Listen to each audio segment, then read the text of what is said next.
waa in ka badan 300 oo ergey oo Xalimo Cali Biyood ay ka mid tahay oo ku doortay madaxweynihii ugu horeeyay Puntland subax laga joogo 23 sano xerada konton iyo afraad ee Garowe oo xilligaas caasimad kaga guuleysatay Boosaaso.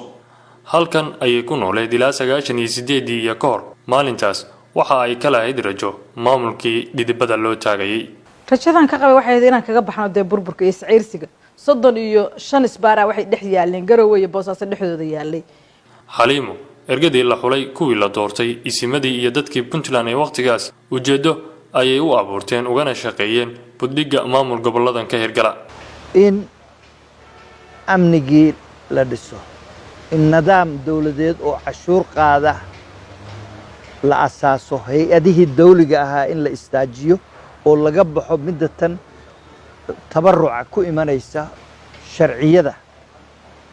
iyo cadaaladda iyo garsoorka leh ay u dhisan yihiin in la helo dadka kala hagta oo kaxaysa waxbarashadii in dib loo bilaabo iskuuladii la furo oo waxbarashadii iyo iskuuladii iyo jaamacadihii in la bilaabo adeegii dawladda samayn jiray oo dhan si loo helo waa in dawladda la helaa dabaabad iyo qaybo kamid ah ciidamada Puntland shaqaalaha rayidka iyo qaybo kamid ah bulshadu waxa ay halkan ku mari jireen socdaal madaxduna halkan waxa ay ka jeedin jireen khudbado loogu talagalay aasaaska Puntland laakiin sanadkan ma jiro coronavirus-ka awgeed waxaan se su'aal iyadoo ah weydiinay Puntland sanadahaas maxaa u qabsoomay xulkan wixii aynu qorshaysanay waa ku guuleysanay inay inoo hirgalaan heer qaran iyo heer dawlad goboleed waxaynu qorshaysanay waa ku guuleysanay inay inoo hirgalaan marka waxaan qabaa guud ahaan marka la eego inuu ahaa mashruuc mahadin mudan oo lagu liibaanay oo lagu noolaaday oo amni laga helay oo ammaano lagu helay oo adeeg laga helay oo lagu dhaqmay oo magaalooyin ku dhismeen oo jidad sameeyay oo kabayaal sameeyay waxa iyaguna jira kuwa kale oo ahayd in la qabto sanadihii la soo dhaafay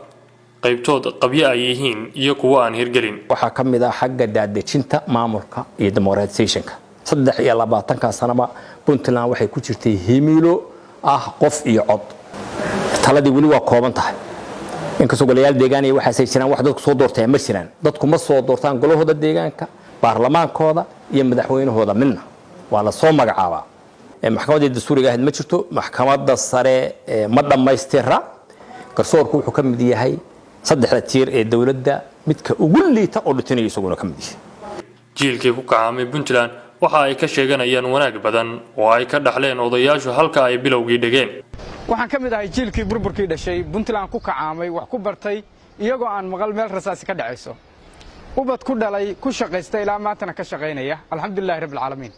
laakiin aniga kumanaan kale waxaan isweydiinaynaa goorma intaad codkiina wax ku doorataan mas'uulka doorateen la xisaabtamaysaan doorashooyin toos ah wali Puntland kama hirgelin ase waxa jiray bilowtaa looga tallaabay oo la hirgeliyay waxa qaabku sugid doorasho toos ah loo abuuray golayaasha deegaanka ee degmooyinka Puntland oo habeeleed golaha deegaanka lagu soo xulayo nidaamkaas oo tan iyo waqtigaas degmooyinka ay ku yeeshaan maamul bishii 6 ee sanadkan ayaa la soo bandhigay tirooyinka odayaasha 3 degmo oo ay ka dhacayso doorasho tijaabo ah sanadkan dhamaadkiisa cilmi baaris BDRC ay sameysay 2014 waxa ay ku sheegtay in caqabadaha ugu mudan ee hor yaalla doorashooyinka Puntland ay ka mid yihiin hubka oo dadka gacanta ugu jira faanka oo hooseeya tirakoobka guud ee dadka Puntland oo aan la sameyn caqabadaha amniga iyo qodobo kale oo dhaqaaluhu ka mid yahay arin wax la dhaqaajin kara bay ahayd dadkuna waa u diyaar dadku ma diidana barnaamij dadku rabaan waay wax ka adag baa la asaasay Puntland baa la asaasay Puntland meeshii lagu asaasay maxay yaallay maxaa dadku faraha ugu jiray rabitaan baa jiray ka go'aan baa jirtay waxa meesha ka maqani waa taa waxaa jira fursado kuwaas ka badan oo hor yaalla doorasho qof iyo cod inay Puntland ka dhacdo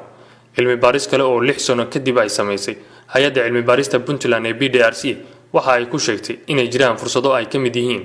in xilli hore la magacaabay guddiga ka shaqeynaya doorashooyinka iyo in dadku ay ka daaleen hanaanka qabiilka ee Puntland wali ka jira waxay ku waayeen waa qabaa'ilku dhaqanka hadii ahaan leed qof iyo cod wehel haweenku waxaad ogtahay inaysan baarlamaanka 66 xubnood iska xiran ragga u xiran ku jirin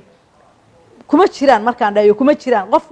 wax ma metel karo majority iyo minority baa adduunka jira hatta minority lama dhihi karo qof iyo laba wax macnaa ma leh waxa way siyaasadda 100% baan ka hoosayna sababteedii baana ii cad gabdhaha Puntland way u cadahay dadan ku xirta Puntland gobolada kale ee dalka iyo halka ay ku dhamaato oo ah dekada Boosaaso ayaa budiga dhaqaale u ah Puntland asaaska garaadsan Puntland oo leh aerobooro caalami ah dekado waaweyn maanta si alxamdulillah rabbil caalamiin Boosaaso waxay leedahay aeroboor caalami ah Garowe waxay leedahay aeroboor caalami ah dekadii Boosaaso si fiican u shaqeynaysa iyo Garacad oo dekadeedii iyaduna ay gabagabo tahay waxyaalaha inoo wateen dhaxalka inoo wateen haddaan nahay jiilka maanta nool ee Puntland Ciise Maxamed Ciise wararka SBC Garowe abka Dahab Plus iyo casriyeynta adeegyada shirkadda Dahab Shell Dahab Plus oo kuu fududeynaya isla markaasina kuu koobaya dhammaan baahiyaha adeeg ee e-Dahab Dahabbay iyo adeegyada shirkadda Somtel markasta iyo mar kastaba ku isticmaal applicationka Dahab Plus